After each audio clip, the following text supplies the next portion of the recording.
वो एक बार की बात है दोस्तों, कुछ मेंढकों का झुंड वो मॉर्निंग वॉक पे निकले साहब। और मॉर्निंग वॉक पे निकले तो एक बड़ा सा गड्ढा आ गया और वो वैसे उछल उछल के तो चलते हैं।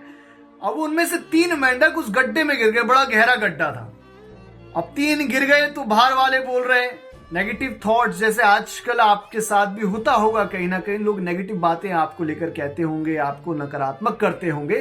तो वो ऊपर जो खड़े थे वो सब मेंढक कह रहे हैं कि गड्ढा बहुत बड़ा है, बहुत गहरा है, तुम नहीं निकल पाओगे, बहुत गहरा है साहब, तुम नहीं निकल सकते, तुम्हारी जिंदगी बर्बाद हो गई। अब वो पहला लगा रहा, पहला 3 फंसे थे साहब, पहला लगा रहा 1 घंटे तक, लेकिन निकल ही नहीं पाया। दूसरा भी नहीं निकल पाया, 1.5 घंटे तक लगा रहा।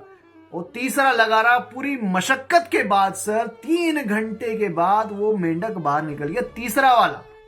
जानते हैं कैसे?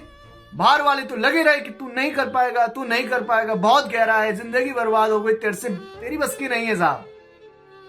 अब जो बाहर निकला, जब पूछा तो उसने क्या कहा जानते हैं? उसने कहा मैं तो बहरा हूं। वो तो बहरा था, बाद में पता चला कि वो बहरा था, वो तो सुन ही नहीं रहा था ये सब। और वो कह रहा था कि मुझे तो ऐसा लगा तुम सब पॉजिटिव बातें कह रहे हो कि तुम कर सकते हो, तुम कर सकते हो, थोड़ा सा और रह गया है, बस थोड़ा सा बाहर निकलने वाले हो, यू कैन डू इट। वो नेगेटिव बातों को पॉजिटिवली लिया।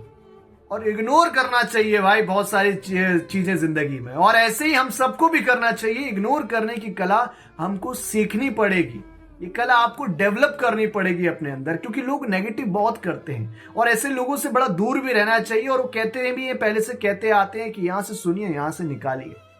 तो कभी कभी जिंदगी में अक्सर हमको उस मेंढक की तरह ही, वो तो चलिए बहरा था, तो हमको भी वैसे ही बिहेव करना, इग्नोर करने की कला हमको सीखनी पड़ेगी और नेगेटिव चीजों से दूर रहना चाहिए दोस्त। ये सलाह आपको कई लोगों ने दी भी होगी जिंदगी में, लेकिन इसको धरातल पर उतारना हर किसी की बस की बात नहीं, लेकिन आप सभी को ये करना चाहिए। इग्नोर करना सीखिए, नेगेटिव बातों से बच के रहिए और जीवन में निरंतर अपने लक्ष्य की ओर आगे बढ़ते रहें।